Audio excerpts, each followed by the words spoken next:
Estamos felizes por ver vocês aqui novamente, continuando essa jornada com a gente. Eu sou Maria Beatriz, podem me chamar de Mabi. Eu sou uma mulher de pele clara, cabelos curtos, escuros, encaracolados. Uso um brinco de penas brancas na minha orelha direita.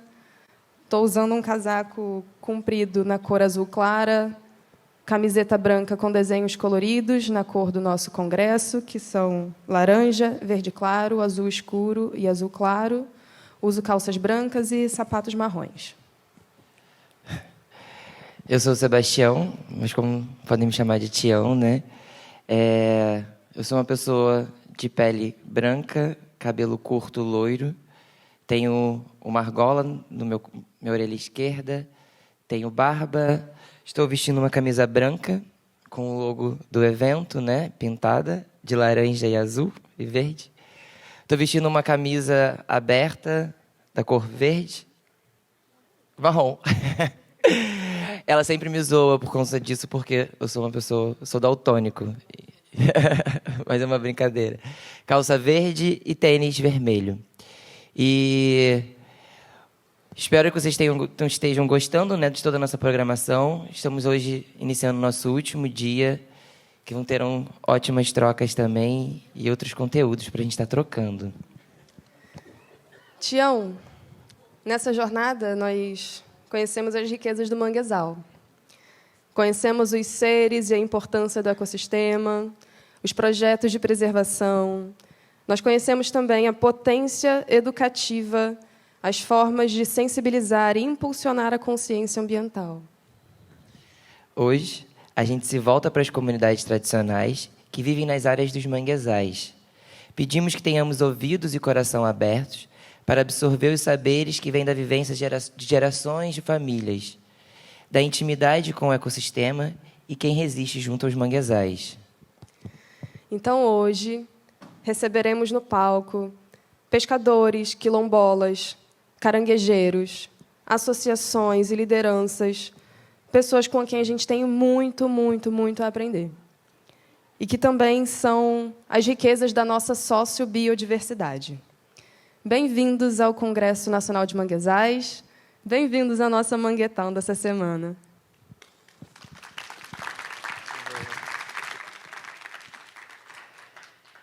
E chamando ao palco também Pilar e Carmel, as nossas facilitadoras visuais. Quem não conferiu, ali no canto estão todos os painéis que a Pilar veio facilitando essa semana toda. Então, todos os conteúdos, as palestras das mesas redondas estão expostos ali. Dei uma conferida que está bem lindo, gente. Então, a mesa redonda agora com o tema Lixo do Mangue ao Mar. A gente vai chamar ao palco para mediação Maria Tereza de Jesus Gouveia, mestre em Ciências Ambiental e doutora em Ciências. Atuou como supervisora pública federal, passando por órgãos do SEMA, IBAMA, JBR-RJ, integra no grupo de mobilização da Década Ciência Oceânica, facilitadora da Rede Brasileira de Educação Ambiental, mentora de educação ambiental dos projetos Cavalos Marinhos do Rio de Janeiro. Seja bem-vinda, meu bem. Agora, começando com a composição da mesa, chamamos ao palco o nosso querido Rodrigo Gaião. Ele é gerente operacional do projeto do Mangue ao Mar, desenvolve as atividades ligadas à recuperação de áreas degradadas, gestão de equipes de campo, junto às comunidades tradicionais, nas atividades relacionadas à pesca e captura caranguejo. Nos últimos anos, participou ativamente do Eixo de Sustentabilidade através da Operação Limpa Oca, que é a nossa ação de limpeza dos manguezais. Chamamos também Janaína Oliveira, bióloga, doutora e mestre em Biologia Marinha e Ambientes Costeiros, com ênfase em Biologia Reprodutiva de Caranguejos decápodes, coordenadora geral do Projeto USA e atua como educadora ambiental da conservação de manguezais. Seja bem-vinda novamente no palco. Chamamos ao palco Pedro Caetano dos Santos, caiçara dos Quaraguatás, é nascido na cidade de Caraguatatuba, no litoral norte de São Paulo. Faz parte da Associação Caraguatás Ambiental, na qual atua em 2 projetos, SOS Praia Mococa e Preservação de Restinga. Bem-vindo, Pedro. A próxima integrante é Jaqueline de Castro Oliveira, bióloga, especialista em negócios sustentáveis, atua como educadora socioambiental no projeto de educação ambiental de redes de petróleo, coordenadora de rede litoral norte de Manguezais e colaboradora da Rede Nacional de Manguezais. Seja bem-vindo. Chamamos ao palco Paulina Chamorro. Ela é jornalista com mais de 2 décadas de cobertura em temas ambientais. Teve por 10 anos programa na Rádio Eldorado. Há 7 anos conduz o podcast Vozes do Planeta, um programa pioneiro de temas ambientais no Brasil. É colaboradora da National Geographic Brasil, Go Outside o Eco e integrante da Liga das Mulheres pelo Oceano. Fez do Oiapoque ao Chuí em um veleiro para o projeto do Mar Sem Fim. A próxima integrante, nós vamos chamar Cristiane Florinda de Cima Aires, gestora ambiental e mestre em engenharia ambiental, diretora do setor de projetos da Secretaria Municipal de Meio Ambiente e Planejamento da Prefeitura de Itaguaí, líder da realidade climática pelo The Climate Reality e militante no movimento de economia solitária. Obrigada por essa mesa. Antes, lembrando que as perguntas que vocês tiverem para os nossos componentes, elas serão feitas através de um papel que vocês podem pegar com nossos agentes ambientais. Procurem eles pela plateia, eles estão ali atrás. Se puderem vir aqui para frente também, para o pessoal localizar vocês. E essas perguntas serão respondidas posteriormente nas nossas redes sociais. Uma boa mesa para vocês, pessoal. Com a palavra, Maria Tereza.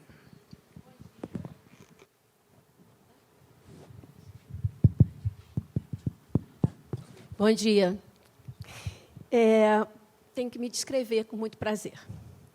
Estou com um sapato verde, simbolizando mangue. Estou com uma calça azul marinho e uma camiseta azul marinho, representando as águas. Lembrando que na Amazônia defendem que as águas também são marrons, em vários tons. Uma camiseta do projeto Cavalos Marinhos. Obrigada, Rodrigo. Uma camiseta do projeto Cavalos Marinhos do Rio de Janeiro. O nosso crachá. Um lenço que foi presenteado a todos nós, a muitos de nós. Pois é, segurar... Um lenço que aqui representa o presente que recebi do projeto SA, que tem todas as imagens dos nossos queridos mangues. Os meus cabelos têm frios brancos naturais e aqueles que a gente pinta para juntar os naturais. Os olhos são castanhos, atrás de um óculos bege. E o corpo interna a juventude de vários formatos, né? Eles vão se formatando conforme a idade. Agradeço a todos da mesa. E aí, para ficar atenta ao tempo, eu vou pedir para começar o nosso diálogo ao querido Rodrigo, que vai tratar, Rodrigo, muito interessante, o que é esse lixo? O que é esse lixo nos manguezais? O que o mangue do mar traz? Ação, os resumos. Então, estamos ansiosos para lhe ouvir. Perfeito. Bom dia. Eu sou um homem de estatura média. Já tive cabelo preto. Alguns falavam que era cabelo castanho escuro, eu nunca soube a diferença. Hoje, os que sobraram são meio grisalho e barba da mesma cor. Estou usando calça jeans e camisa azul marinho do projeto do Mangue ao Mar. Então, a minha ideia era, resumidamente, né, já que o tema é muito amplo, daria um congresso inteiro só sobre esse tema, falar um pouco sobre o que é o lixo e como, né, dar uma ideia de como a gente chegou até essa situação, né, que nós temos hoje.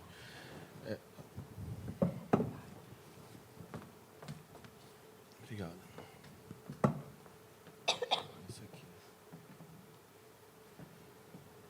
Então, hoje em dia, infelizmente, é uma imagem muito comum em algumas praias, né, essa quantidade de resíduos, praias, ambientes costeiros, principalmente, né, e a gente traz, o que seria o lixo? Né? Entre muitas descrições, é qualquer resíduo, orgânico ou inorgânico, fruto de descarte. Há quem diga, né, que seria matéria-prima fora do lugar, mas, infelizmente, no caso, aí a gente vê as consequências, né, dessa matéria-prima fora do lugar. A maior parte desse lixo encontrado nos oceanos é de origem plástica. Dependendo do local, dependendo da época do ano, esses números variam entre 50% a 80% até mais, né, sendo somente plástico. Na época do surgimento, ele foi tido, e de certa forma, um produto inovador, né? Seria um material para milhares de usos, um produto milagroso. Então, a primeira tentativa, né, de trazer os primórdios do plástico, eles ocorreram lá já em 1860, mais ou menos. Então, a década de 60, de 1860, foram 2 pesquisadores que deram início, né, ao plástico primitivo. Na ocasião, tinha uma empresa que estava dando um prêmio de $10 mil.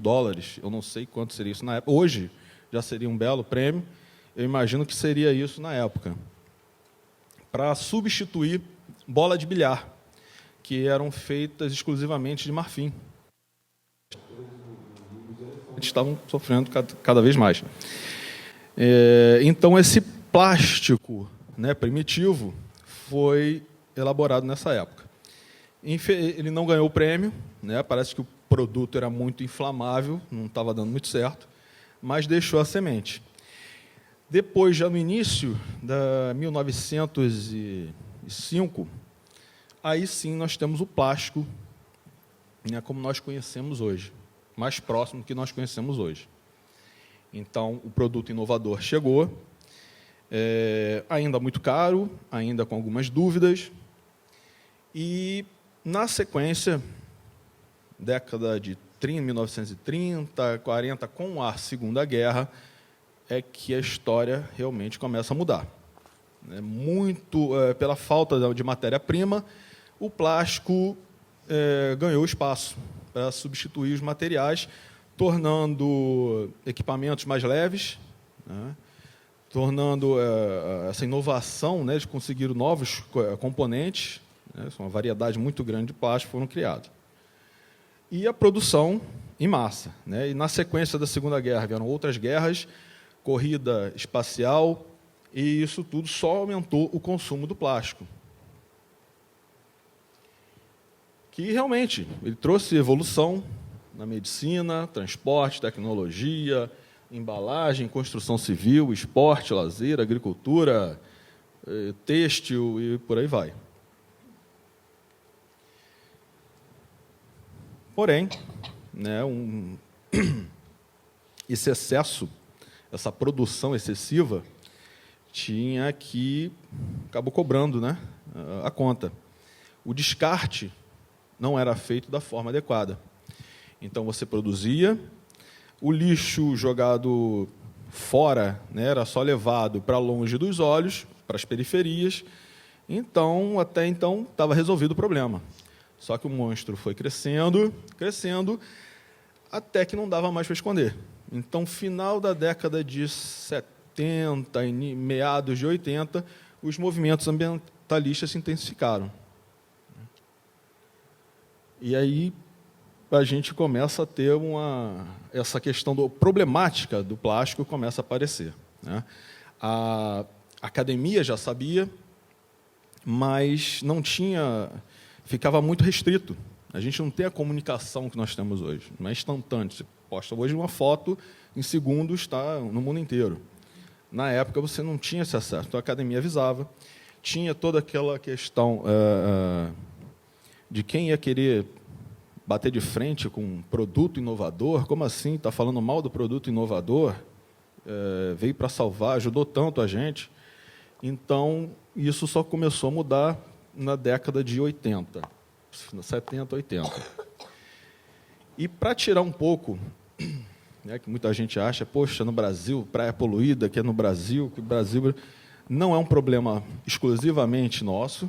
acho que infelizmente, né, seria até mais fácil de resolver, mas hoje nós não temos mais um ponto desse planeta gigante que não tenha, nos oceanos, que não tenha plástico. Logicamente, em quantidades absurdas ou em quantidades mínimas, mas em qualquer ponto a gente encontra. Índia, Tailândia, né, ao lado do Oceano Índico, Pacífico, Austrália, Japão, dependendo da cultura, das condições, da gestão desse resíduo, você encontra maior ou menor quantidade de lixo, principalmente plástico, né, no ambiente. No início dos anos 2000, acho que foi lançado o filme A Praia, com Leonardo DiCaprio. E era uma praia deserta, né, paradisíaca. Então, o mundo descobriu essa praia e resolveu conhecer. Em 2018, um tempo extremamente curto, essa praia teve que ser fechada, não tinha mais condições de receber turistas. Então, o governo da Tailândia, se eu não me engano, fechou a praia em 2018. Além do problema do lixo, tiveram outros problemas ambientais relacionados aos corais, né? Então, fizeram todo um projeto de restauração, de preservação, para poder retornar. E ela só abriu de novo a público ano passado, já com uma série de regras para tentar manter, né, o mais próximo do natural possível, né, das condições naturais.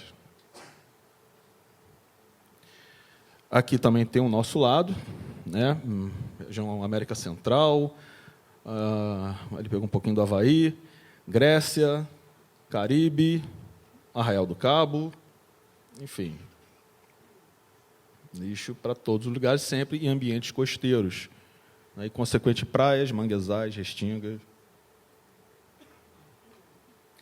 Aí a gente chega até aqui a nossa realidade de entorno da Baía de Guanabara. Essa é a Guardiões do Mar, atuando aqui na região.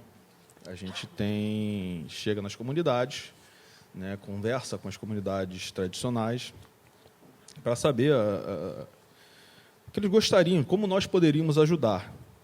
E uma das demandas era sempre a questão do quantidade de resíduo no manguezal. Que o pescador, o catador, na hora da rede de pesca, não vinha peixe, vinha muito lixo. Na cata do caranguejo, né, atrapalhava a quantidade de resíduo sólido também no manguezal. Então, a gente tinha pneu de caminhão, tubo de imagem, televisão, lixo hospitalar descartado incorretamente. Aquele ali ainda se deu o trabalho de botar numa bombona, né, cheio de seringa, mas encontrava fora também, né, espalhado no manguezal.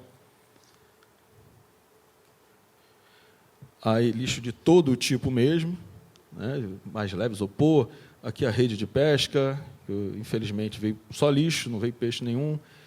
O material preso nas raízes de manguezal, brinquedos, pneus dos mais diversos tipos. Já tiramos até um pneu de tarja branca, eu não faço ideia de quando a última vez que ele tenha sido utilizado. Né? E lá no início dos anos 2000 também, se eu não me engano, era o projeto Vivendo e Aprendendo, né, em contato lá em Itaoca.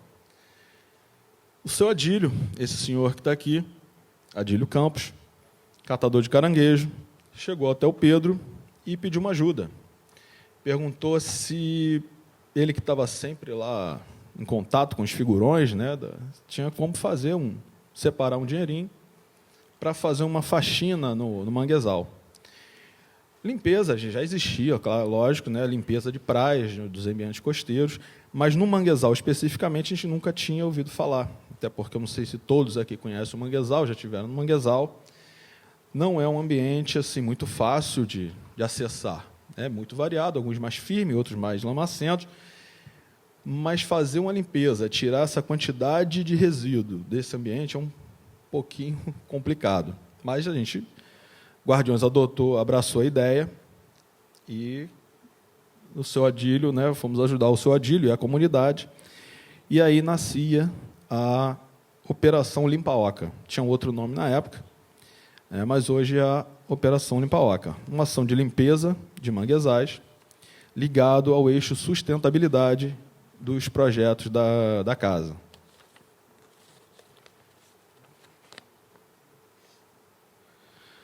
Então, essa parte aqui, não sei se está dando para ver, é uma ilha, né, que tem na foz do rio Guaxindiba, dentro da APA de Guapimirim, e Estação Ecológica da Guanabara. Então, unindo também a necessidade da comunidade tradicional, o pescador e o catador, com o desejo, né, do pessoal da APA, a gente fez uma ação nessa ilha, né, para retirar, já em 2014, para retirar esses resíduos, fazer essa limpeza. E assim foi feito, né, naquele ano. Tiramos uma boa quantidade de resíduos, Janaína vai falar daqui a pouco sobre isso. E eles nos relataram que a área que a gente encontrou, que era cheia de lixo, como a gente pode ver essas clareiras aqui, né, como era cheio de plástico, PET, pneu, o manguezal não conseguia recuperar, e a quantidade de caranguejo deixava também a desejar. Então, depois da retirada, o manguezal, a gente percebeu que o manguezal retornou. Chegamos ao do Manguelmar, né? Agora nós vamos atuar em 2 baías, Baía de Guanabara e Baía de Sepetiba, principalmente em Magé e Duque de Caxias, e em Itaguaí, Mangaratiba e Angra dos Reis, né? Aqui tem Itaguaí, Coroa Grande. Em Itaguaí a gente pretende atuar nos manguezais junto da comunidade. Serão 3 ações do Limpa-Oca, retirando resíduos desse ambiente. O mesmo na Baía de Guanabara, a gente tem a Reduc ao fundo, Rio Iguaçu. Esse manguezal, essa área, tem aproximadamente 20 hectares, e nós vamos trabalhar em 3 anos também a ação. Um detalhe da área a ser trabalhado, o desafio é grande, né? Temos essa franja lá, o que ficou chamado de Ilha do Lixo, né? Um detalhe aqui embaixo, da quantidade de lixo, e a gente pretende, se não tirar completamente essa quantidade, pelo menos devolver na melhor condição possível. Bom, gente, acabou meu tempo. Então, depois dessas 6 ações do Limpa-Oca, a gente pretende, pelo menos, retirar 35 toneladas dos manguezais nas 2 baías. Infelizmente, eu acredito que esse número vai ser maior. E atender, no mínimo, 126 catadores de caranguejo e pescadores. E, para não ficar só falando de coisa ruim, né, de tragédia, acho que parte do manguezal que trabalhada pelos catadores, depois o lixo sai, né, a gente devolve o manguezal numa condição bem melhor do que a gente encontrou, né? Isso aqui é a Baía de Guanabara, né, era cheio de plástico, o pessoal fez um excelente trabalho, e é isso. Obrigado.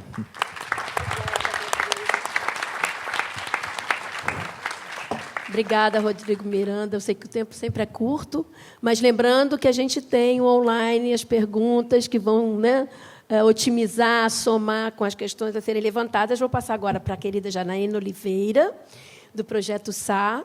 Então, já foi mencionada a Operação Limpa-Oca, e ela vai tratar com mais detalhes, que tem a real participação da sociedade, que, aliás, tem sido uma coisa muito comum e será muito comum nessa mesa também. Então, obrigada, Janaína Oliveira. Tá, eu troco de... você que troca de lugar? Então, tá. Desculpa a bagunça, gente. Porque na terça-feira eu fiquei com um torcicolo de ficar virando aqui assim. Mas, bom dia. Vou me autodescrever. Eu sou uma mulher de pele clara. Estou vestindo uma calça de tons claros, sapato branco e blusa preta com a logo do Projeto SA. E tenho cabelos pretos compridos também. E uso óculos. Como o Rodrigo acabou de falar muito bem aqui. Eu vou trazer para vocês hoje os resultados da Operação Limpa-Oca, que começou, né, desde toda essa contextualização que o Rodrigo mencionou agora, né, desde quando o seu Adílio foi conversar com o Pedro. E, desde então, desses quase 10 anos, de 2014 até 2022, o Projeto SA ele vem atuando, né, junto com a comunidade tradicional, junto com os catadores de caranguejo da região aqui da Baía de Guanabara, né, principalmente dessa parte que a gente chama de recôncavo da Baía de Guanabara, que pega ali essa região de Itaboraí, Magé, Guapimirim. Então, eu vou contar um pouquinho para vocês do que a gente achou, né, das quantidades que a gente conseguiu retirar dos manguezais junto com essa galera boa aí. Então, né, como o Rodrigo bem mencionou, né, a Operação Limpa-Oca ela foi criada em 2014 e ela foi criada também assim como, né, para tornar o manguezal um ambiente melhor, tanto para o meio ambiente em si, quanto também para melhorar a qualidade laboral dos próprios catadores de caranguejo, ela também foi uma alternativa de renda para os catadores que, durante o período de defeso, eles não podem nem capturar, nem comercializar, e muito menos armazenar o caranguejo SA. Eu mencionei um pouquinho sobre o que eu falei na terça-feira, mas o defeso do caranguejo SA, aqui para o Rio de Janeiro, né, ele vai de 1º de outubro a 31 de dezembro. Então, nesse período, não se pode capturar e nem armazenar o caranguejo SA. Ali, hoje, a gente está trabalhando exclusivamente, né, com a comunidade de Itambi. Então, a gente atende 30 catadores de caranguejo que ajudam a gente nessa atividade.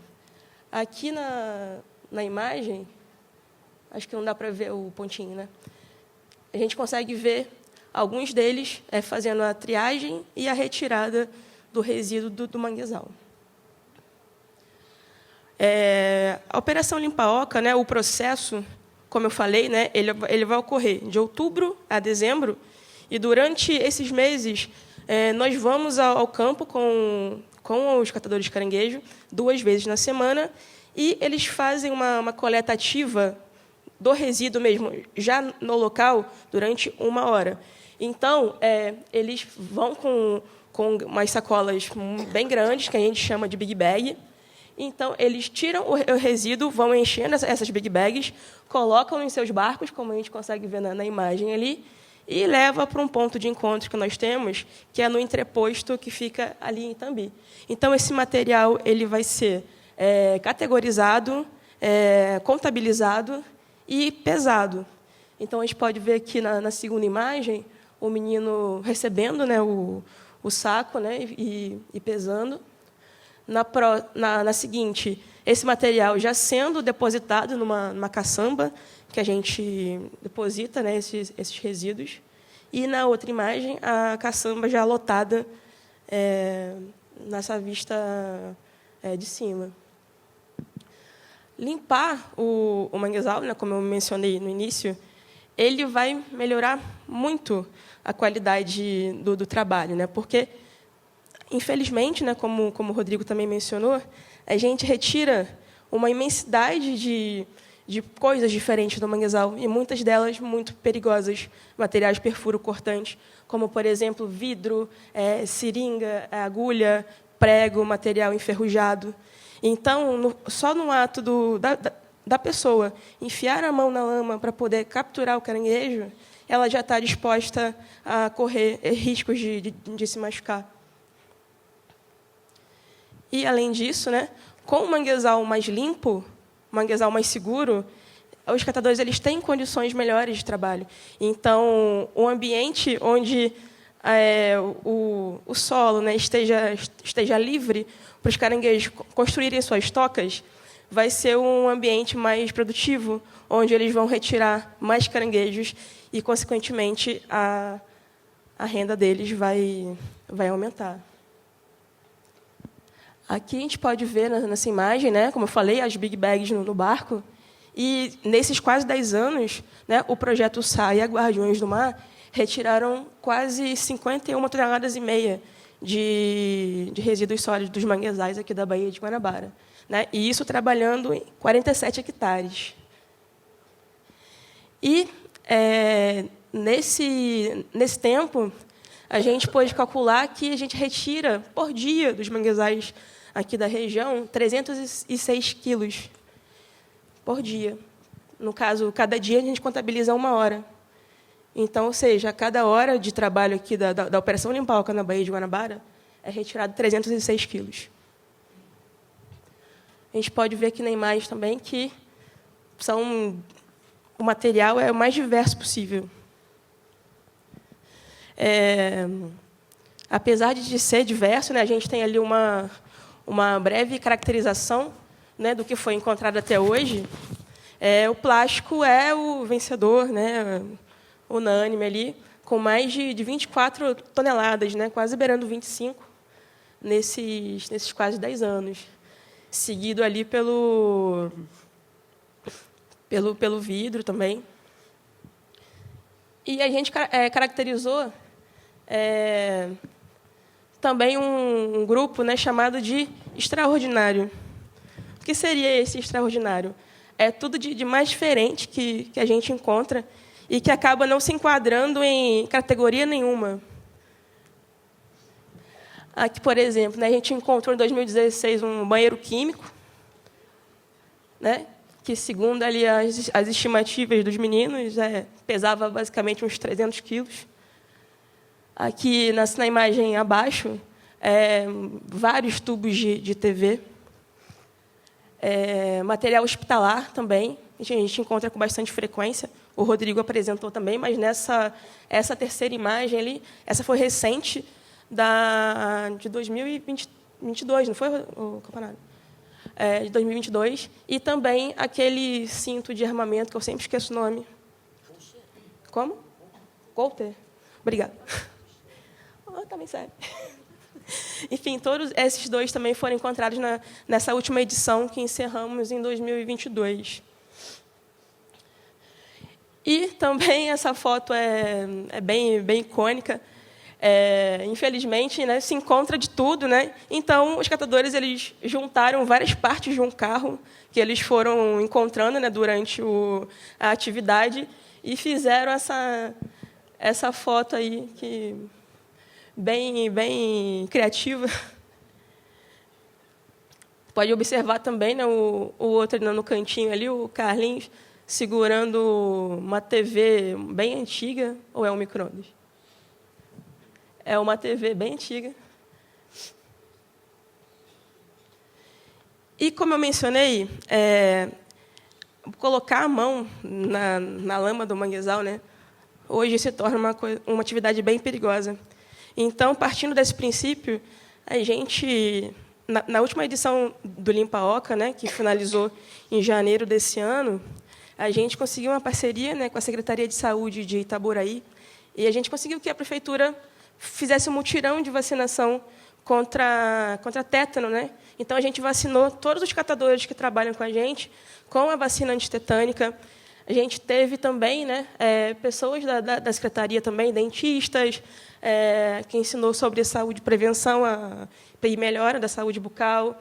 Também teve falando sobre DST, sobre a prevenção do câncer de mama, a prevenção do câncer de próstata, para todos os catadores que trabalham com a gente. E é isso, gente. Queria agradecer a todos. Aqui são alguns das pessoas, né, que fazem o Limpa Oca junto com a gente. Eu escolhi essa foto porque eles estão muito, muito contentes, muito felizes, recebendo ali o guarda-sol do Projeto SA. Esse dia estava um calor do cacete, né, Campanário?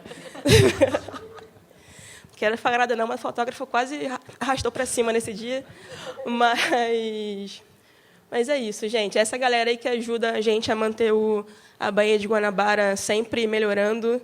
E esse ano a gente vai ter a edição também, que vai começar em outubro. E vamos ver quantos mais toneladas vamos retirar, infelizmente, né? É isso, gente. Muito obrigada.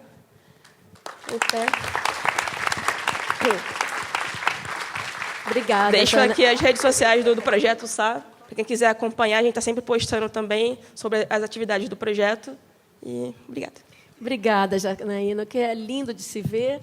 É o sorriso, mesmo naquela imagem triste, né, que eles tiveram ali um momento. Isso retrata a satisfação pessoal, individual, num trabalho coletivo, em prol de um bem que é coletivo. Janaína, obrigada por trazer alegria.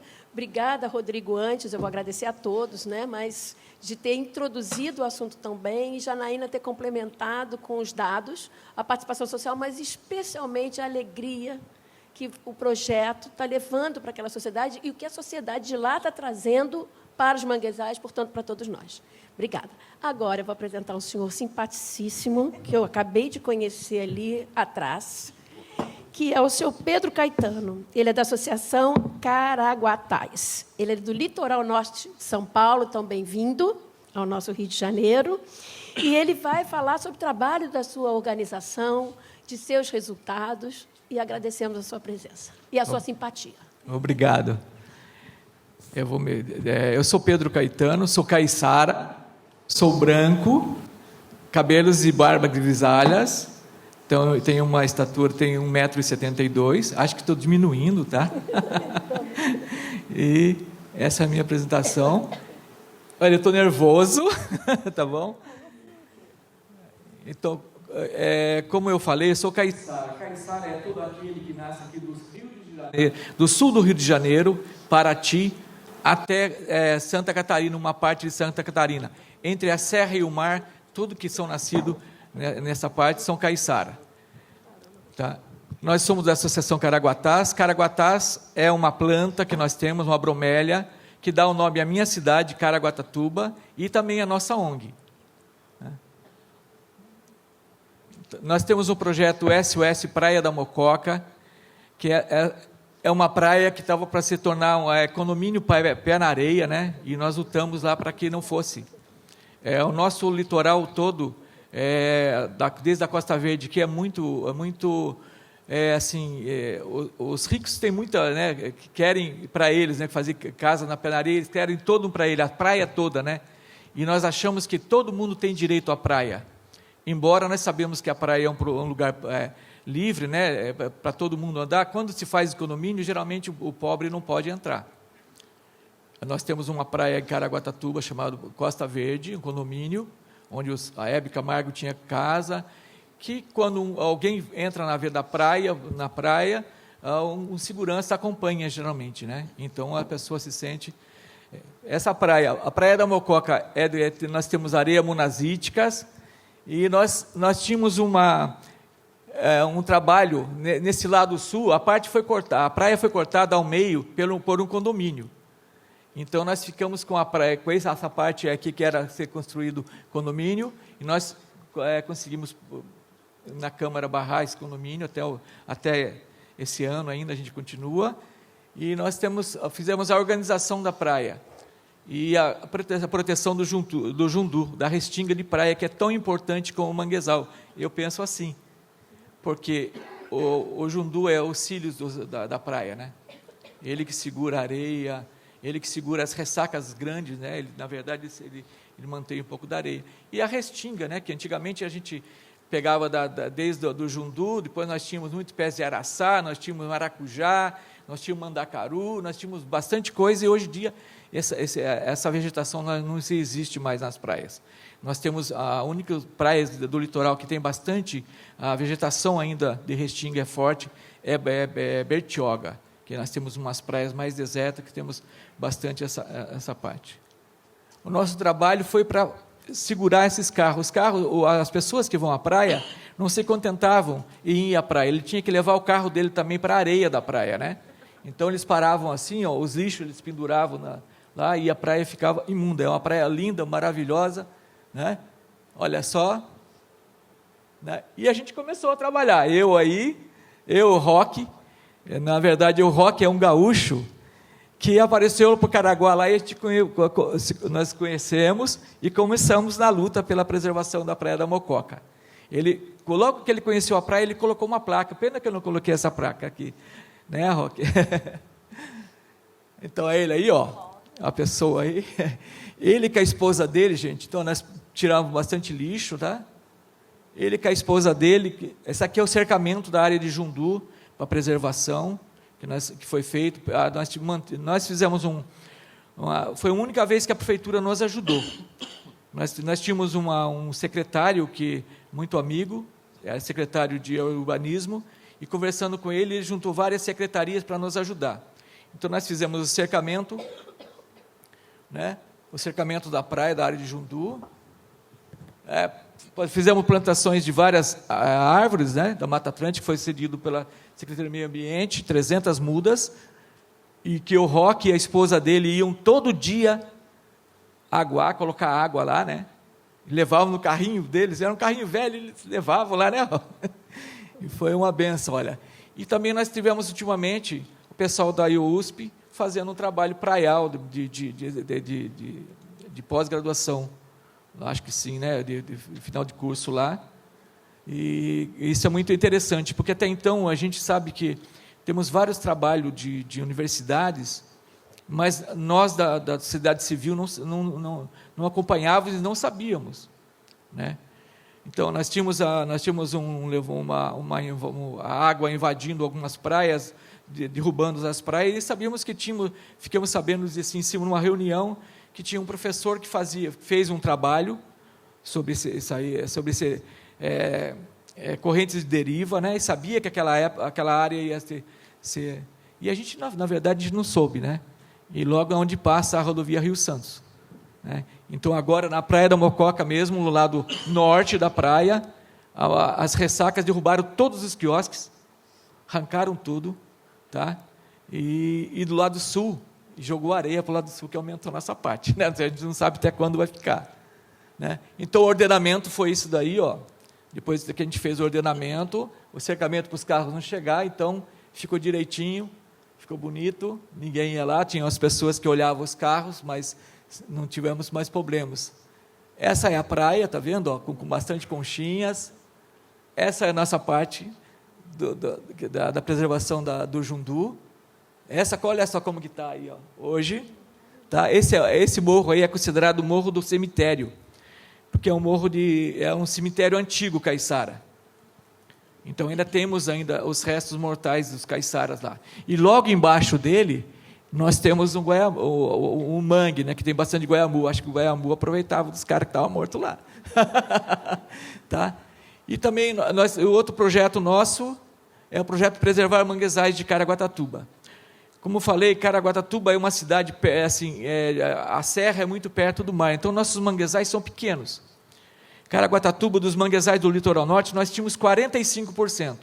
Hoje mesmo estava conversando com a Jaque e com o Roque, acho que a gente não tem mais, eles falam que hoje nós temos 5%. Eu acho que não tem. Porque, em alguns lugares, os rios foram mudar. Esse é o manguezal que nós temos na praia da Mococa, e que esse aí tem um condomínio que quer construir em cima. Tá? Essa é uma parte, essa aí já é a parte saindo para a Cocanha, passando pelo mangue. Nós temos vegetação de risófila, e é um lugar que segura bastante água. A boca fecha, né? O mar fecha a boca e segura a água. E eu fiquei um absurdo, porque um dia nós estávamos lá tirando foto, e daqui a pouco eu vi bastante risófila morrendo, que é horroroso, né? E eles estão tentando matar. Agora mesmo, nós temos um carro lá, desse grupo, acho que é Tramontino, não sei se pode falar, mas já falei. Né? Então, um carro lá com pessoas roçando, né? O local que eles aterraram. Eles aterraram já um cachetal que faz parte do mangue. Né? Isso não é grande, entende, pessoal? São mangues pequenos, então é impactante. Eu, infelizmente, não coloquei, olha, esse é o nosso mangue da Cocanha, da Mococa à Cocanha, que nós estamos tentando proteger. Né? Esse aqui já é o mangue do Camaroeiro. Esse mangue era muito grande, era o mangue no centro de Caraguatatuba. Infelizmente, os rios de Caraguatatuba, os mangues sempre voltar perto dos rios. Os rios mudaram, né, os rios. Eles pegaram o rio que nesse mangue aqui, saiu o rio Guaxinduba. E esse rio, eles jogaram para a praia Martim de Sá, eles desviaram, porque a cidade precisava crescer, isso há muitos anos. E os últimos mangues que tinha, eles cobriram, fizeram um trevo, né, uma praça, e cobriram o mangue. E o mangue foi para a beira da praia. uma parte de areia, com pouca lama. Então, isso daí, está vendo? Quando o mar sobe, faz um banco, começa a nascer bastante mangue branco. Nós temos vegetação de mangue branco. Essa aqui é a nossa ação que a gente fez esses dias. Como o lixo também que a gente retira, né? O colchão, bastante roupa, porque é um local que as pessoas de rua vão dormir. Lá eles vão usar droga, que é no centro, então eles fazem a vegetação nova, são tudo, está vendo a vegetação, tudo pezinho de mangue, tudo fininho, não temos uma vegetação exuberante. Nós temos o caranguejo-çá, mas no nosso litoral nós não fazemos a cata, não temos catadores de caranguejos, né? Então, nessa parte nós temos caranguejo-çá, temos bastante chama-marés, mas como é jogado, o mar joga areia, os caranguejos-çás ficam pequenininhos e cada vez vão aglutinando, ficando poucos. Aqui já é o mangue da Lagoa, o manguezal da Praia da Lagoa. Esse aqui fica em frente a um shopping chamado Shopping Serra Mar, antiga fazenda dos ingleses.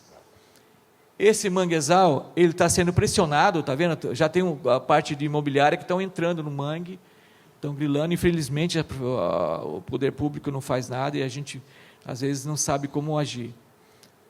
Então, esse é um mangue grande ainda, mas não é toda a vegetação de manguezal, de mangue. Nós temos mangue branco, mangue preto aí, né? E tem uma parte que já é floresta da Mata Atlântica, já com coqueiros indaiá e outras vegetações. Nós temos papagaio aqui, nessa parte do mangue, né? Esse é o rio Camburu, na verdade, esse aqui é o rio Juqueriquerê, é o rio mais importante do litoral norte.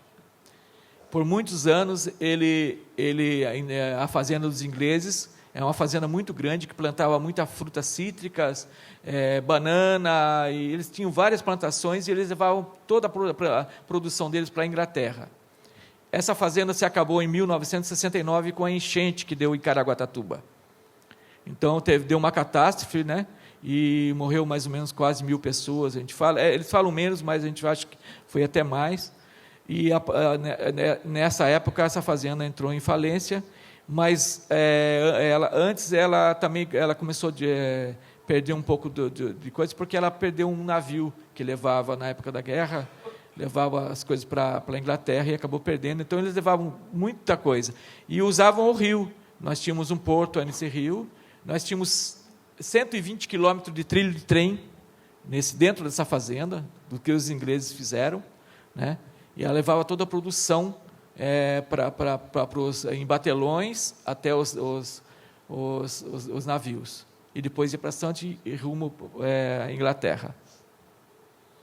E essa aqui é a planta que dá o nome à nossa ONG e à nossa cidade, é o Caraguatás.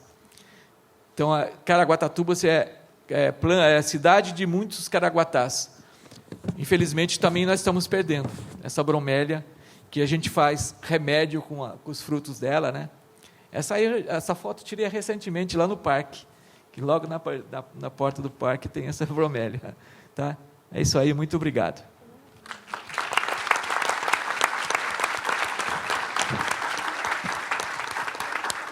Pedro Caetano. Muito obrigada. A fala de Caiçara é tão rica para quem trabalha, como eu, né, e todos aqui com o ambiente, porque vincula sempre a questão da história, do conhecimento, e que só os caiçaras terão, como só catadores terão, como só quem está nos territórios tem. Então, muito obrigada. O senhor trouxe uma fala caiçara, mas uma fala também cheia de ciência. Muito obrigada. Obrigado. E agora eu vou passar para a linda Jaqueline, que é do Instituto Terra Mar, que vai apresentar um trabalho que desenvolve em território. Eu gostei muito de você ter utilizado essa palavra, porque todos aqui têm os territórios de trabalho. Então, nos agracie com a sua fala. Obrigada. Primeiro, bom dia para todo mundo. Eu estou emocionada porque Pedro é um amigo, né? Então é difícil manter a emoção, não chorar aqui. Eu sou uma mulher branca, tenho cabelos ondulados. Para mim é curto, mas, enfim, mediano. Tenho 1,75 m e eu acho que nem gorda nem magra. Vamos dizer assim, nem gorda, mediano também. E É um prazer estar aqui. Eu queria citar algumas pessoas que não puderam estar aqui, mas a gente leva no coração. Territórios. Eu sou moradora de São Sebastião. Sou mineira, nascida em Minas Gerais, mas eu tenho coração caiçara. Então, eu estou há 35 anos em São Sebastião. Na verdade, a primeira cidade que me acolheu foi Caraguatatuba. Quando eu vim para Caraguatatuba, não tinha nem o centro ali, né? Quem conhece a cidade lá do Litoral Norte. Então, é um prazer estar aqui. Agradecer o Pedro Belga, não tem como, nós estamos aqui graças a ele. Né? Vou tentar não chorar, gente. E agradecer, tem tanta coisa bonita lá no Litoral Norte que, se vocês não conhecem, precisam. Tem o Yara, então, pode falar melhor do que a gente, na parte científica, como é importante os manguezais do Litoral Norte, a restinga, enfim, a floresta, né? Meio ambiente. Bom, voltando aqui para o que eu tenho que falar, né? Que eu já estava emocionada. Esse projeto ele surge justamente de uma provocação de professores. Então, é importante enaltecer. Todos vocês aqui são educadores e professores, eu acredito. E quem não é, com certeza, já trocou alguma ideia, alguma informaçãozinha. Então, isso também é uma forma de educar, de sensibilizar. Isso surgiu assim, o Projeto Manguezal. Me lembro que, na época, eu tinha uns 10 anos de idade e uma professora nos levou para frente da escola, era importante a realidade, falou, olha isso aqui, olha o território de vocês. E, até então, ainda estava melhor do que hoje, vocês vão ver. E tinha um condomínio gigante, assim, já soltando uma água estranha, e ela falava, olha aqui, se vocês não cuidarem, outros tomarão, e talvez vão tomar de uma forma não tão legal. E assim surge, muitos professores passaram, a gente não tem aqui a menor pretensão de que foi nós que iniciamos isso lá, no território de São Sebastião, na Enseada, né, que é o lado norte de São Sebastião, um lado já totalmente urbanizado, totalmente já descaracterizado. Então, a gente até fica em dúvida de falar que se é realmente um manguezal ou se houve um manguezal, né? A gente está bem descaracterizado e perturbado. Aí o que passa, né? Já ia falar, pode passar. Só para contar um pouquinho da nossa ONG, então, o Instituto Terra e Mar, ele nasce juridicamente em 2002, mas ele nasce literalmente em cima de um lixão na Barra do Saí, quando tudo abandonado, não tinha nenhum órgão licenciando aquilo, e realmente era um lixão. Barra do Saí é litoral sul, costa sul de São Sebastião, tá? Então, em 98, as fundadoras, todas mulheres ali em cima, falando, não dá para isso acontecer. E lá, na Barra do Saí, tem um dos manguezais mais bonitos que eu já vi na minha vida. Eu vi poucos, né, gente, assim, em nível Brasil. Então, assim, para mim, compara muito com aquelas águas azuis lá da Indonésia, de outros lugares. Para mim, é um dos lugares lindíssimos e que hoje, com a luta da comunidade de lá, se tornou uma APA. Então, a importância da comunidade se organizar, como o Pedro bem falou. Então, a missão é sensibilizar, a nossa missão é realmente mostrar para a população que é possível se organizar, né? E ter essa visão de que as atividades, essa reunião de pessoas, essa junção de pessoas é possível. E é possível transformar. É uma luta, mas é, né? Enfim. E aí, a gente começa a replicar o que os nossos professores queridos fizeram com a gente. A gente começou a mostrar para essa comunidade o que tinha em torno. Que até então, ninguém conhecia, vocês vão ver uma foto mais ampliada, esse oásis escondido no meio de uma rodovia, cortado no meio de uma rodovia, ao lado um condomínio, do outro lado uma rua, e a prefeitura simplesmente loteou tudo. E aí, no meio desse vucu-vucu, tinha ali um espacinho de manguezal. E a gente começou a conversar de novo com os professores, com os alunos, começamos a receber pesquisadores, que foi a maior alegria, nossa maior alegria foi isso. A Marília Ligno Cunha, semana retrasada, acho que foi, no começo do mês, foi lá fazer o estudo com uma mestranda dela, e para mim foi uma alegria. Eu, assim, estava em êxtase, não sei se tem a moça que estava mestranda dela, está aqui, mas, enfim, foi um prazer, porque é um lugar que não tinha pesquisa. Então, a prefeitura simplesmente falava, minha filha, larga isso daí, isso aí é uma questão de tempo. E aí a gente tinha o nosso querido manguezal vizinho, lá do Araçá, com milhões de pesquisas. Aí a gente começou a ficar melindrado, né? Como assim? Por que lá tem, aqui não tem? E foi até assim que conheci Yara, num dia lá indo para Araçá. E ela, um dia o Araçá, não sei o que. Peraí, vamos falar um pouquinho daqui.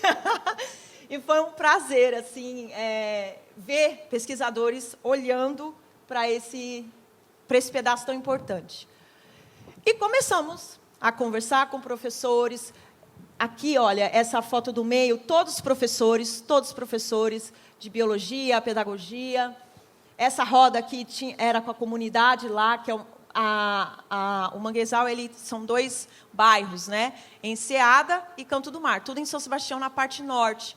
E é terra de ninguém, porque é justamente divisa com Caraguatatuba. Então, ora tinha coisas que era Caraguatatuba, e aí a prefeitura de Caraguatatuba falava, não é, né? E ora era, então, dependendo de onde a gente está, o rio fica Caraguá, São Sebastião, né? E a gente tem essa problemática de fazer gestão. Então, a gente tinha que conversar com a comunidade, porque a única força que a gente tem é a comunidade cobrar, não tinha jeito. E foi assim que a gente resolveu enfiar as caras nos congressos, que até então eu não me considero pesquisadora, eu me considero uma pessoa que reúne pessoas. E... voltei, né? E aí a gente participou de algumas coisas, né? Como debate com as crianças promoveram um congresso lá em São Sebastião de gestão ambiental. E aí convidou os vereadores e botou a gente lá frente a frente. Foi a nossa chance de falar, olha, está na hora de olhar para esses recursos, né? Para os manguezais, recursos hídricos e tal.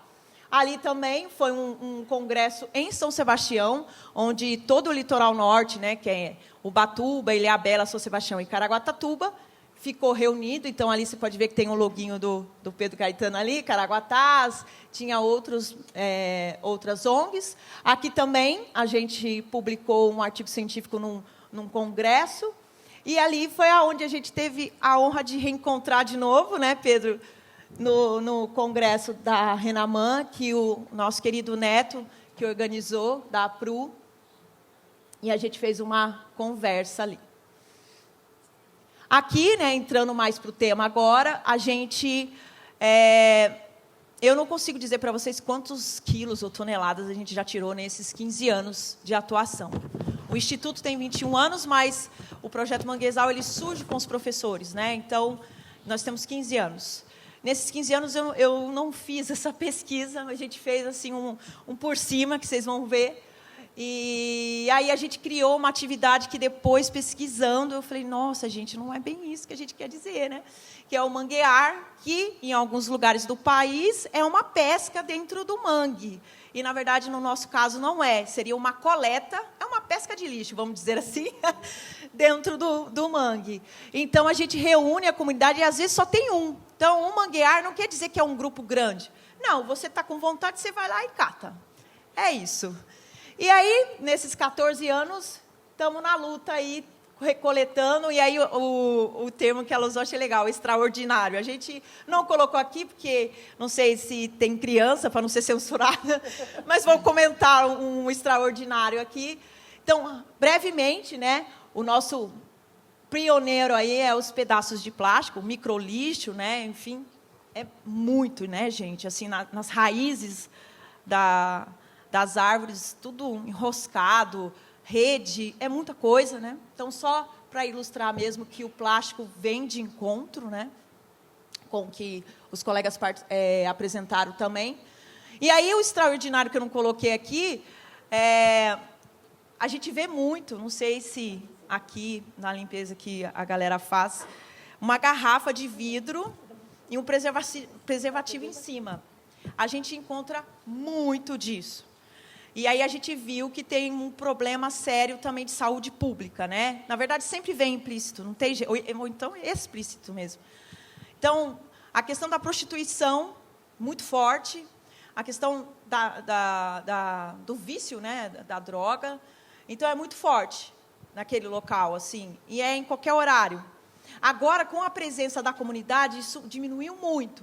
Então, durante o dia, você não vê isso com facilidade, como a gente via, porque eu sou dali, eu era catoco, assim, né? Vi lama ali, hoje já não tem tanta lama, você tem que adentrar mais.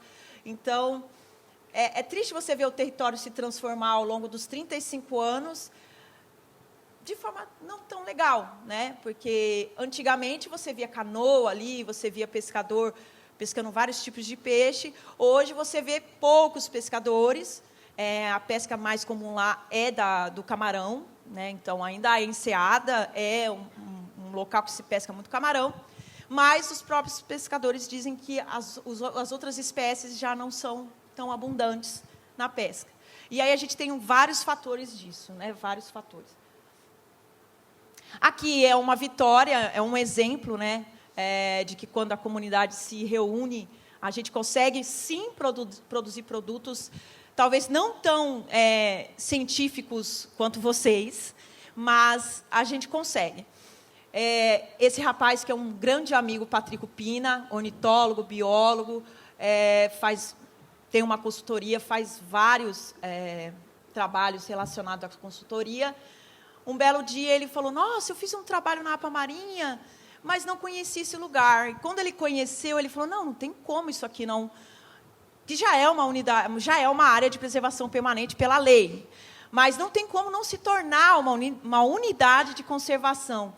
E nós juntamos lá todos os profissionais das diversas áreas para construir um laudo. E esse laudo foi para a prefeitura. A gente teve uma parceria com o pessoal lá da Barra do Saí, que é o pessoal do Instituto de Conservação Costeira, que tem aquela APA. Então, a gente pegou um exemplo deles, que conseguiu uma APA, e aí a doutora Fernanda Carbonelli entrou na parte jurídica e a gente construiu um laudo. E aí, muito feliz, encaminhei para a Yara, para a Marília, para todos os que... Clemente nos ajudou em umas identificações malucas, que a gente não é da área, né? Então, que planta é essa, Clemente? Eu lembro que foi da samambaia lá. Você que é samambaia? Enfim, muito obrigada, aliás, a todos que estão naquele laudo. E foi graças a esse povo todo que se juntou que hoje a gente aguarda uma resposta da prefeitura para se tornar uma unidade de conservação. Então, é um exemplo, para mim, é uma honra estar representando, porque tem tantos nomes atrás, eu não sou ninguém perto disso. Teve mais de 10 profissionais, e aí me lembro até da frase da Yara, assim, é um laudo mais da engenharia ambiental, não é tanto da galera que entende de manguezal, mas ainda assim é um laudo muito importante. Então, isso para a gente ficou muito feliz. E aí a gente começou a divulgar nas redes sociais, né, para andar mais um pouquinho, que eu acho que meu tempo está passando, né? Bom, e aí chega nesse momento. Aqui embaixo, ó, é a imagem que a gente tem hoje dessa área. Dá para perceber que tem uma perturbação forte, mas é só você imaginar que você tem uma rodovia federal ali, você tem um condomínio gigantesco desse lado, aqui uma rua que hoje é legalizada, mas era irregular, e os comércios crescendo em volta. Então, é um panorama brasileiro, né? Não é só lá, não é, mas, enfim, a gente tem aqui uma certa dificuldade de diálogo, né, com a gestão pública. E ali, para você ver como o mangue realmente é resiliente.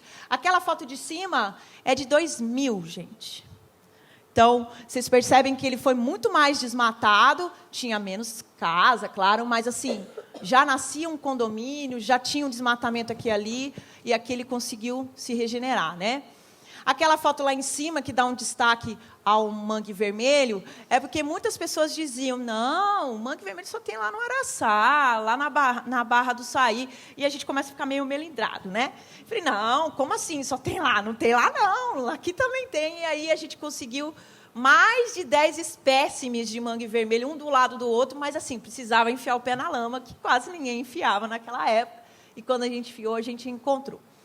Então, nosso trabalho é muito focado nisso, né? A coleta de resíduos, a educação ambiental, e a gente participa de frente mesmo com o poder público.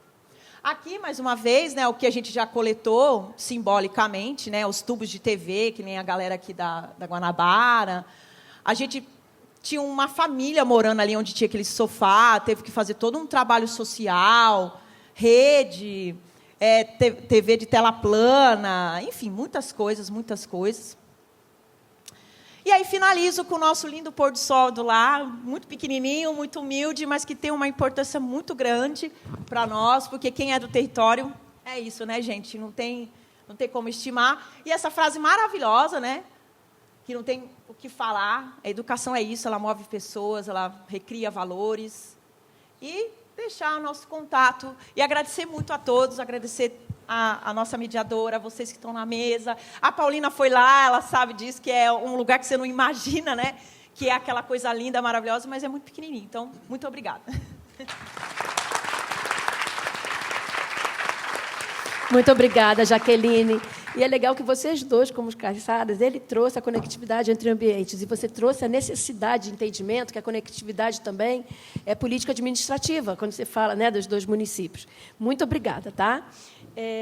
Agora vem a nossa Paulina Chamorro, da Liga das Mulheres pelo Oceano, e vai nos trazer a comunicação como meio, né? Exatamente para isso, para esses momentos das pessoas que não estão aqui, que estão à distância, e das que estão aqui, se sensibilizarem, se conscientizarem sobre a questão do lixo no mar, nos mangues, nas restingas, enfim, com a conservação, com a necessária conservação. Obrigada, Paulina, uma boa fala. Obrigada a toda aqui essa mesa super especial. Obrigada a todas as pessoas que estão aqui hoje, essa manhã, para a gente ouvir. E obrigado principalmente vocês terem topado eu trazer um pouco da perspectiva da comunicação. Acho que é fundamental, eu sou suspeita, né? Sou uma jornalista que trabalho aí há 2 décadas com temas socioambientais. Sou integrante da Liga das Mulheres pelo Oceano desde a sua fundação. Também, mais atualmente, eu estou trabalhando na comunicação do projeto Ilha Museu, que é um projeto que vai se desenvolver no litoral norte de São Paulo, com o objetivo de preservar e trazer, né, os valores da cultura imaterial e material do litoral norte de São Paulo.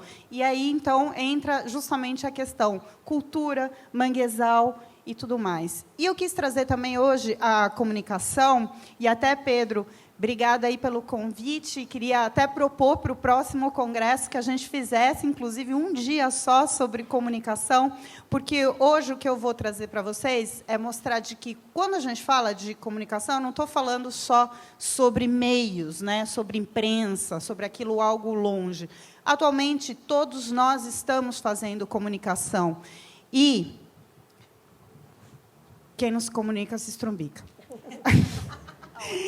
É importante a gente entender que o papel que a gente está vivendo hoje numa sociedade hiperconectada, e quem produz conhecimento, seja ele acadêmico, seja ele tradicional, a gente pode espalhar essa comunicação através de infinitas ferramentas, sendo bem usadas, é possível fazer isso.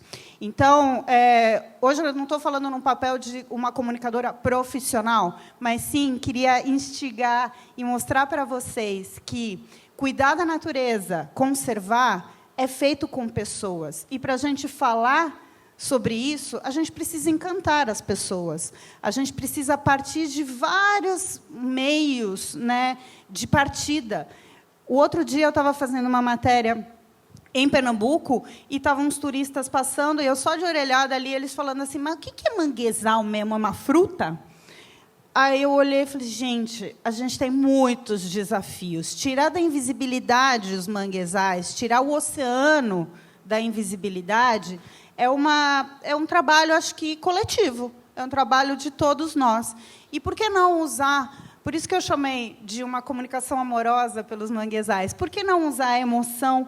Por que não usar a comunicação para a gente poder fazer isso? A gente está muito lascado, gente. Não só o desafio da poluição plástica, como foi muito bem colocado no engajamento hoje aqui, de vários, e que a gente vai ouvir também, mas a questão frente à crise climática.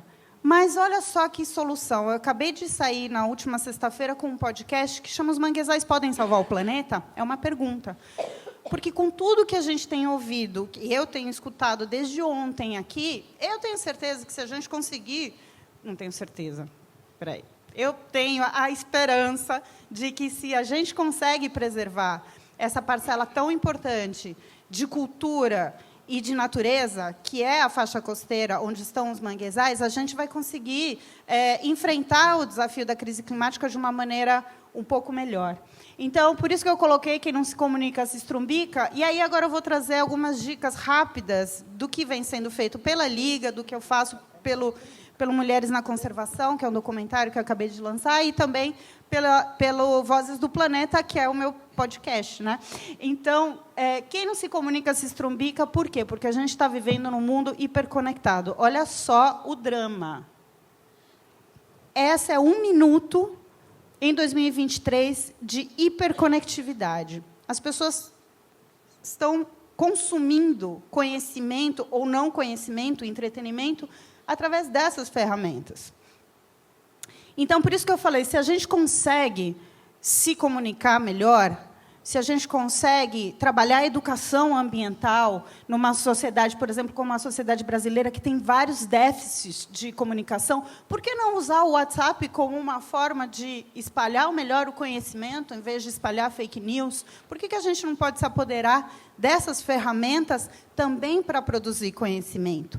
Então, o encantamento que eu digo pelos manguezais, pelo oceano, se dá através dessas ferramentas, que eu queria mostrar alguns exemplos para vocês. Bom, a Liga das Mulheres pelo Oceano é um movimento em rede que nasceu em 2019, no dia 8 de março, Dia Internacional da Mulher, com o objetivo de tirar da invisibilidade o oceano, mas também trazer um empoderamento de mulheres à frente de projetos que estão, não só de projetos, mas através do encantamento pelo oceano.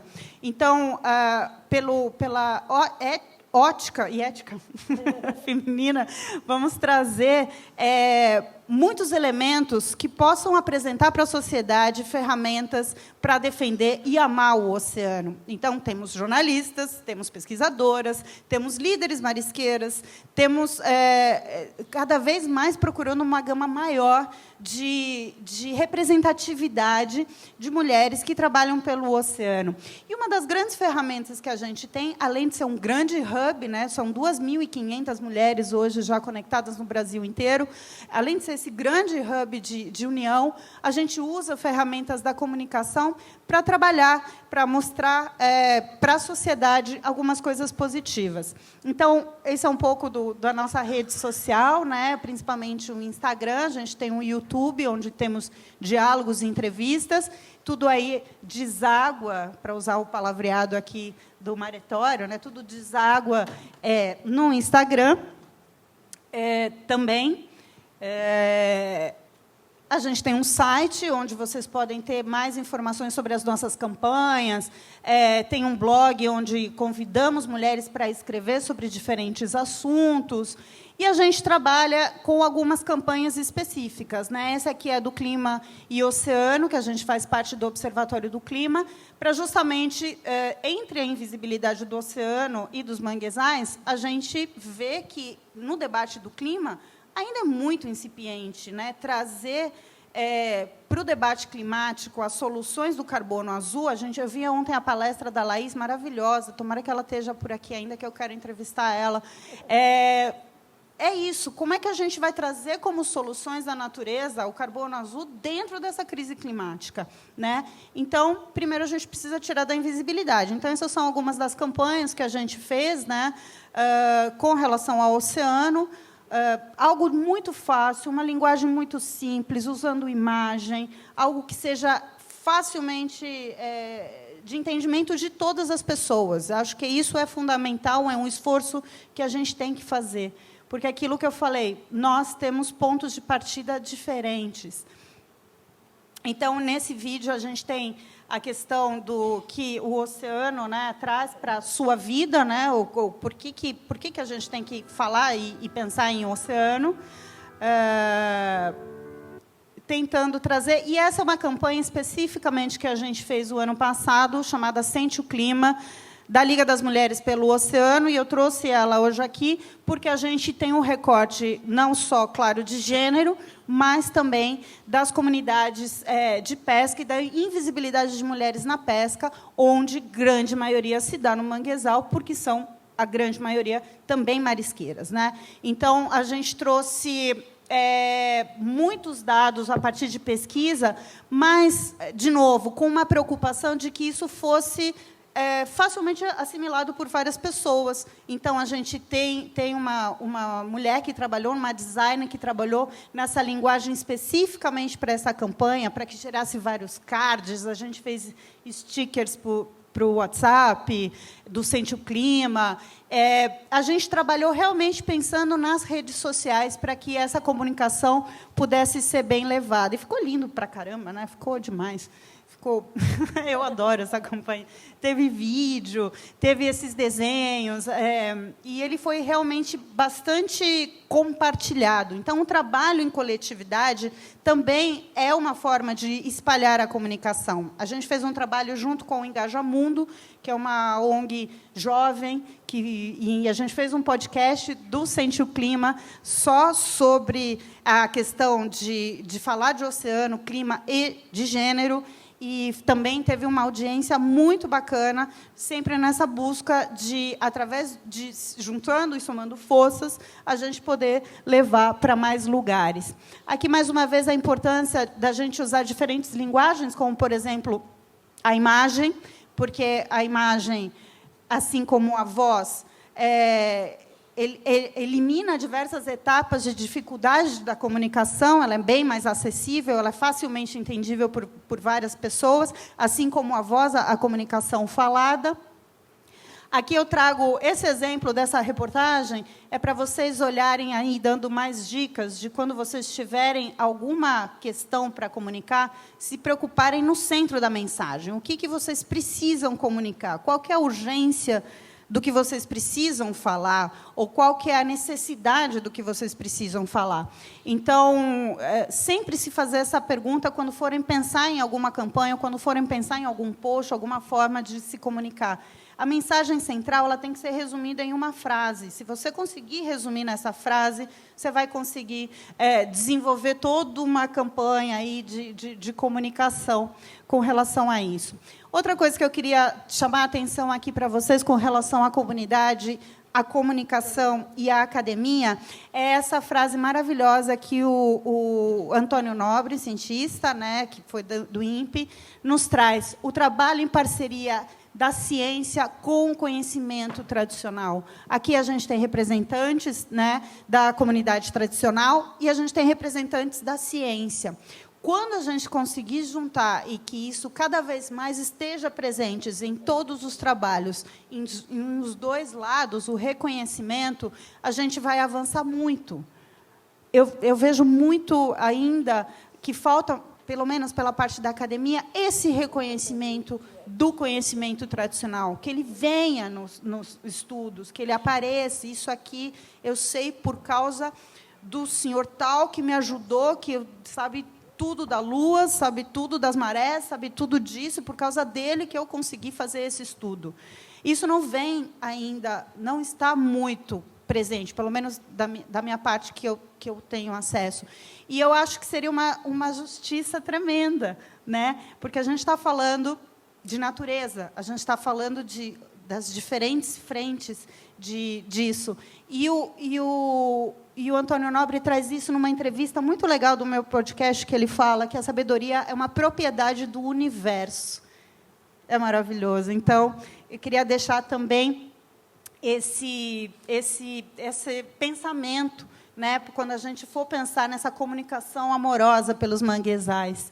E aí, dessa entrevista, que foi muito ouvida e foi lida também, o pessoal do Árvore é Água transformou num card para o Instagram, que acabou também viralizando. Então, o poder de como uma comunicação clara, objetiva, e que tenha essa perspectiva de engajamento, de sensibilização, é importante. Isso se transformou e foi levado para a escola, através de uma fala maravilhosa de um cientista. Então, são diversas possibilidades. Outras formas de produzir reportagem ou formas de comunicação, como eu falei para vocês, é vocês usarem muito as ferramentas que as redes sociais trazem. Eles trazem engajamento, traz curiosidade, e é isso. Chega de fake news, vamos ocupar esses espaços com conhecimento. Né? Aqui, esse é um projeto, um trabalho que eu fiz para a National Geographic sobre garopetas no litoral norte de São Paulo, um projeto de introdução de jovens garopas, né? Foi produzido. Então, aqui outras formas de comunicar uma causa. Vocês podem criar seus próprios podcasts. Hoje são ferramentas gratuitas de criação de podcast. Vocês podem participar de podcasts, podem sugerir participação em podcasts, e é uma forma super democrática e acessível, né, de se chegar cada vez mais a pessoas.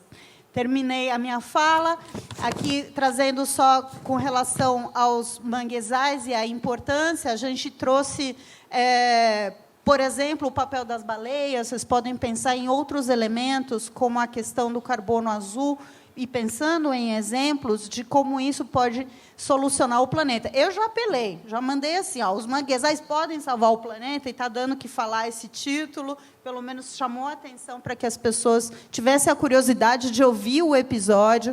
É um episódio que eu gravei ele inteiro no litoral sul de São Paulo, nos manguezais do Lagamar, e tem uma colaboração também do Pedro, falando da Baía de Guanabara, a importância dos manguezais para a Baía de Guanabara.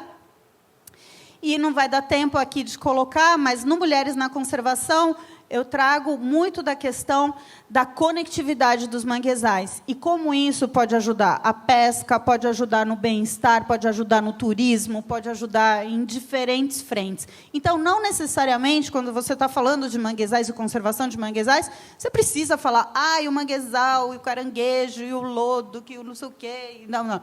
E o carbono azul. Você pode falar de turismo, você pode falar do mero, você pode falar de pesca, você pode falar de beleza da natureza. São diferentes olhares que você pode dar para quando você fala do manguezal. Eu sou fã de manguezais e é isso. Acho que acabou minha fala. Obrigada, gente. Eu estou à disposição.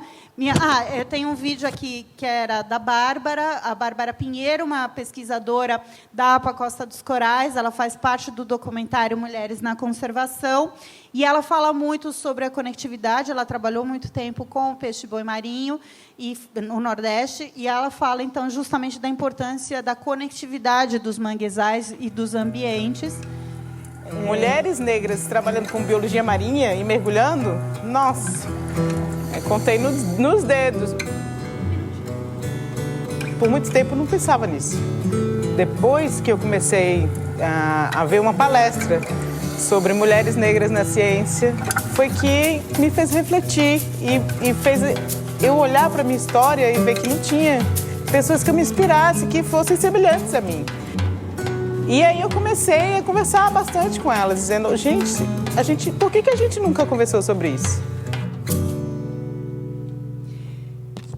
Bom, para finalizar, manguezal também é cultura. Está cheio de exemplo ali fora de mostrar de que manguezal não é só a natureza em si, são formas de vida, é cultura, é música, é tradição, são valores imateriais, né?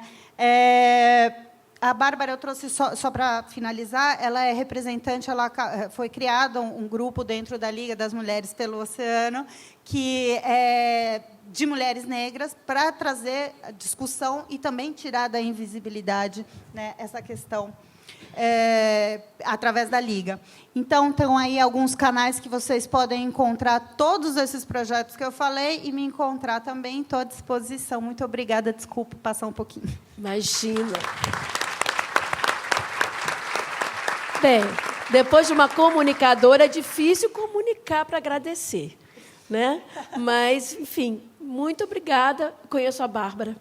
Conheço as pessoas que apareceram ali, fiquei muito feliz, né? E ela está trazendo mais uma vez. E é interessante que você usou a palavra conectividade, eu tinha usado conexão, e exatamente a gente quase que introduziu a última fala com muita pena, que é um exemplo, né, de um governo municipal de Itaguaí, aqui do Rio de Janeiro, que vai trazer o caso de recuperação com a apropriação de um instrumento de gestão ambiental, que é a compensação ambiental. Então, quem vai falar conosco agora é a nossa linda Cristiane Aires. Boa Muito fala, obrigada. querida. É difícil, né, encerrar uma mesa como essa, e ainda mais você sendo poder público, né? A gente escuta aí o poder público, aquele vilão que, quando não ajuda, pior que isso, ele atrapalha, né? Mas o que eu quero trazer um pouquinho para vocês hoje, saindo até um pouco do tema da mesa, né, é como o poder público ele pode sim ajudar, né, e como ele pode trazer ferramentas na recuperação dos manguezais e outros inúmeros biomas, né, ações de educação ambiental. Então, queria primeiro começar agradecendo, muito obrigado, Pedro, e obrigada, pessoal, aqui pelo convite, que eu acho que é muito importante a gente ver esse olhar também do outro lado, né, do pessoal, do poder público, que sofre muito, às vezes, para poder fazer ações, sofre com muita falta de recurso, né? Às vezes a gente tem muita vontade, eu tenho um drive com uns 50 projetos que quero colocar em ação e falta, às vezes, o tempo, falta o recurso, mas, graças a Deus, lá em Itaguaí, nessa nova gestão, né, com o nosso prefeito Rubão e nosso secretário Antônio Marcos, a gente tem conseguido avançar um pouco no que se trata assim, de ter recursos através de compensação ambiental. Então, eu vou trazer para vocês o caso do reflorestamento da área de proteção ambiental do Saco de Coroa Grande por compensação ambiental. Achei muito bacana o Rodrigo, né, já ter levantado essa questão, que eles vão estar atuando lá em Coroa Grande, e a gente quer muito fazer parte, né, disso. Antes, um pouco de entrar no assunto, imagino que alguns de vocês não conheçam o município de Itaguaí, né, é um município da região metropolitana, aqui do estado do Rio de Janeiro. Ele fica ali na região da Costa Verde, né? Então, ele está ali no caminho para Mangaratiba, Angra dos Reis, está próximo da Universidade Rural, ali próximo de Seropédica. O que move o município? Principalmente o porto, né? É a principal economia. Então, entra com recursos financeiros, mas também causa um grande passivo ambiental, né? O transporte ali de minério é um grande problema que a gente tem no município, que a gente está tentando combater. E essas ações de compensação ambiental têm nos ajudado muito. Então, só para contextualizar, né, o que é essa compensação ambiental? São medidas que elas procuram repor os bens socioambientais perdidos em decorrência de ações diretas ou indiretas de um empreendimento. Então, não tem como. Toda atividade, todo empreendimento, ele vai gerar impactos, mesmo aqueles que querem gerar impactos positivos, acabam, de alguma forma, gerando impactos negativos no processo, né? E o que a gente, através dessa ferramenta, quando a gente não pode evitar, a gente tem que tentar mitigar e, por último, a gente compensa de alguma forma. Então, falando de forma a nível federal, né, de leis federais, a gente tem a Lei 11.428, de 2006, No seu artigo 17, ela diz que o corte ou supressão de vegetação primária ou secundária do bioma Mata Atlântica fica condicionado à compensação ambiental, né? Então, o que é isso? Se você vai ter que retirar para algum empreendimento, você precisou tirar um indivíduo arbóreo, você vai ter que plantar também esse indivíduo arbóreo em outra área. E áreas equivalentes. Então, você desmatou 1 hectare, você vai ter que replantar, né, 1 hectare também. E é interessante que possuam as mesmas características ecológicas dentro da mesma bacia, e, sempre que possível, respeitar a questão da microbacia hidrográfica. Lá no município de Itaguaí, né, a gente adaptou essa questão da compensação ambiental, e ela está prevista no nosso Código de Meio Ambiente, que é a nossa Lei Municipal 3.926, de 2021. E aí eu trouxe alguns artigos para contextualizar um pouco todo esse processo, né? No artigo 121, a gente tem todas as medidas, né, estabelece as medidas compensatórias e mitigadoras destinadas a compensar ou mitigar impactos ambientais negativos. Ou seja, ali vai ter um rol de coisas. Se você faz uma supressão para cada um indivíduo arbóreo, de acordo com o nosso Código Ambiental, você vai ter que reflorestar 10. Se é uma instalação de torre de transmissão para cada 1 hectare, tem lá uma quantidade que você tem que reflorestar. Então, lá tem todas as diretrizes, se alguém depois quiser. Infelizmente, o tempo era curto, não tem como falar muito sobre isso. O artigo 122, ele diz que a medida compensatória implica a obrigatoriedade de plantio ou fornecimento de mudas de espécies vegetais nativas pelo responsável. Ou seja, quem tem essa responsabilidade não é o poder público, é o próprio empreendimento que vai lá ter que compensar, que fazer, no caso, esse replantio. Já aí eu aqui, pode passar. E, complementando com o artigo 141, antes da gente entrar especificamente no estudo de caso, né, na apresentação do caso, o artigo 141 ele trata da conversão. Ou seja, a gente prevê que, além de plantar, muitas vezes, além de fazer esse plantio, os compensadores eles também têm que compensar de outra forma. Ou seja, apoiando alguma ação de educação ambiental, tá? Apoiando algum projeto nosso. Nós temos um projeto com catadores de material reciclável. Hoje, no município, temos 200 catadores de material reciclável. Estamos dando suporte para que eles comecem a ter... Existem 2 cooperativas muito incipientes que estão em começo. Então, a gente, com todos esses valores que vêm de compensação ambiental, a gente consegue ajudar, né, essas iniciativas. Recentemente, nós temos nosso plano de saneamento, que também foi feito através de compensação ambiental. Atualmente, estamos fazendo o plano de manejo de 2 unidades de conservação. Um plano de manejo é uma coisa muito cara, é muito difícil para um município conseguir fazer isso. Então, a gente está conseguindo recursos todos através de compensação ambiental. E o que eu quero dizer, o destaque, a diferença que a gente tem, por exemplo, a nível estadual. Quando é feita a compensação ambiental, ela é feita dentro de um fundo. E, para que o governo possa utilizar esse recurso, tem que passar por um trâmite, muitas vezes demorado, processos licitatórios. No caso de Itaguaí, não. Assim que a medida compensatória, o órgão diz, tá, é isso que você vai ter que fazer, é o próprio empreendimento que vai lá e faz, que contrata a empresa. Então, cabe a nós somente fiscalizar, ter a certeza que isso realmente está acontecendo. Desonera muito para que a gente possa fazer outras atividades, né? A gente não tem essa obrigação de fazer todo o processo de licitatório, de contratar. A gente tem a obrigação de cobrar. Não está sendo feito bem do jeito que a gente queria, pode melhorar. Então, isso é uma ferramenta muito importante para a gente, que nos dá liberdade para outras ações.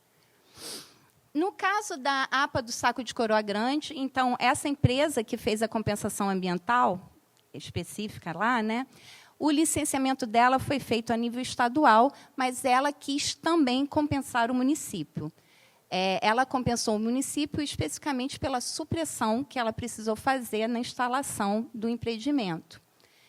Ela vai precisar ainda reflorestar mais 7 hectares, porque na conta ficou como 8 hectares. Né? 1 hectare já foi reflorestado, aproximadamente 2.000 mudas, e nesse reflorestamento foi usado um mix de espécies, tanto de mangue, restinga e floresta ombrófila de terras baixas. Aqui a gente já, antes de definir o local, né, a gente fez uma pesquisa de áreas potenciais para reflorestamento de manguezal dentro do município. E a gente chegou em 19 áreas potenciais. Claro, foi um estudo preliminar, isso não quer dizer que essas 19 realmente vão passar ou precisem passar por um processo de recuperação. A dificuldade aqui está que a maioria delas não são áreas da prefeitura, então a gente está em negociação, tanto com Petrobras como Docas, que é onde está a maioria dessas áreas, né? mas a gente deu sorte que lá o polígono 18 era uma área da prefeitura e foi por onde a gente resolveu começar, inclusive porque estava dentro de uma área de proteção ambiental. E aqui, só para contextualizar melhor, né, a área, para dar uma perspectiva melhor do que é essa área, né, de onde ela está. Sim, ela está dentro de um condomínio que se chama Frontal das Ilhas, então está muito próximo a um empreendimento, né? Uma outra vista da área, né?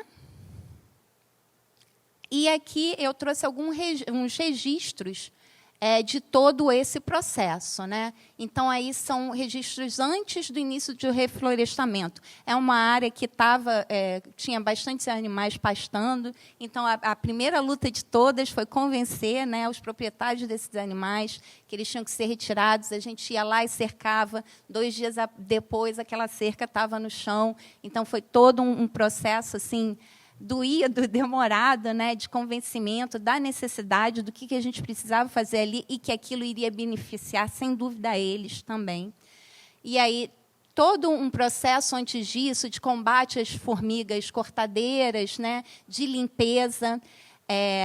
Me dói muito não ter pensado, na época, da gente pesar o quanto foi coletado ali, mas foi uma quantidade muito grande, né? E, infelizmente, a cada manutenção, a gente coleta ainda grandes quantidades de resíduos ali.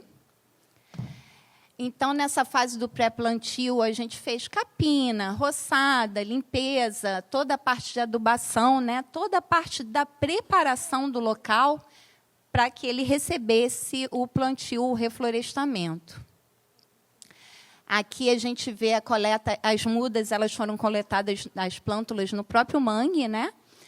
E aqui uma amostra do plantio dessas mudas, né? Aqui a gente já entra na questão do plantio finalizado, né? De como ficou bonitinho todas elas ali, né? O terreno todo cuidado. E nessa primeira fase, né, desse processo, ele está dividido em 2 anos.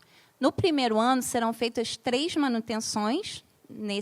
O primeiro ano a gente está contando como esse. Então, já foram feitas 2 manutenções no local. E ano que vem, mais 2. E, a partir daí, a gente só vai monitorar, né, para ter certeza que está tudo correndo bem. Durante essas manutenções, na primeira manutenção, a gente precisou fazer um replantio de mais de 200, cerca de 300 plantas, né, que não vingaram. Já na segunda manutenção, esse número diminuiu bastante, foram menos de 200. Então, a gente tem certeza que está no caminho certo, sim, porque está vingando, está dando certo. Aqui é uma vista da área antes da primeira manutenção. Então, é uma área que ainda precisa, né, de muito monitoramento, de muita manutenção. Nessa primeira manutenção, a gente ainda coletou e retirou uma grande quantidade de lixo do local. E aqui já registros durante a segunda manutenção. Essa última foto foi tirada em abril, então, mais para o final do ano, lá para outubro, a gente vai ter uma última manutenção esse ano. E, para finalizar, né, como está todo mundo trazendo frases bonitinhas, ontem eu falei, poxa, depois daquele o mar que queremos, o melhor mar, né, não dos males o menor, eu fiquei pensando e lembrei de um provérbio chinês, que acho que ele está sempre atual, né, que a melhor época para plantar uma árvore foi há 20 anos, a segunda melhor é agora. Né? A gente tem que agir agora, a gente já sabe disso, né, e a gente tem que agir hoje para resgatar o amanhã, garantindo um futuro mais verde e sustentável. Né? Está lá na nossa Constituição, que a gente tem que deixar, né, para as nossas futuras gerações. Já ouvi a Pito, vou finalizar. E eu queria, lógico, agradecer mais uma vez pelo convite, agradecer ao nosso prefeito, Rubem Vieira, porque ele tem nos dado a oportunidade, assim, como ambientalista, hoje a gente tem uma Secretaria de Meio Ambiente totalmente técnica, temos mestres, temos doutores, todos na área ambiental. Então, é um luxo, eu sei, que trabalhar numa secretaria assim, onde a gente tem, sim, as possibilidades de fazer mudanças. Agradeço imensamente ao meu secretário, né, Antônio Marcos Barreto, ao Rafael, subsecretário, e ao Sérgio, meu colega, eu agradeço pela ajuda aqui nessa apresentação. E aqui, contatos, se alguém tiver interesse, né, em saber mais sobre o que a gente está fazendo lá, sobre as nossas outras ações, fico à disposição. Muito obrigada.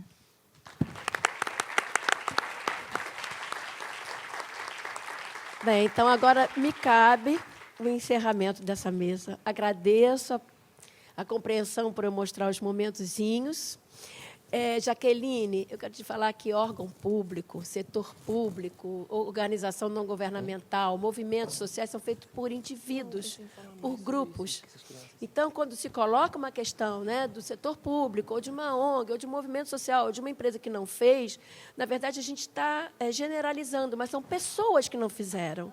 Então, muito obrigada por você ter trazido uma experiência boa, porque tem gente boa trabalhando em prol da sociedade, no seu dever cívico, porque está no setor público. Tá? Então, muito obrigada por esse exemplo, pela sua simpatia. E eu vou fechar... Cadê o Pedro? Porque, Pedro, todo mundo começou a te agradecer e eu deixei para o final essa honra de ter mediado e conhecido algumas pessoas que eu não conhecia. Muito obrigada, Pedro. Estou muito feliz e obrigada a vocês todos por tanta aprendizagem. Eu sou da Educação Ambiental, Gestão Ambiental Pública. Então, eu fiquei aqui muito à vontade, coçando para não falar, né, Pedro? Mas muito obrigada por tudo, tá bom? Obrigada a vocês todos que estiveram aqui conosco.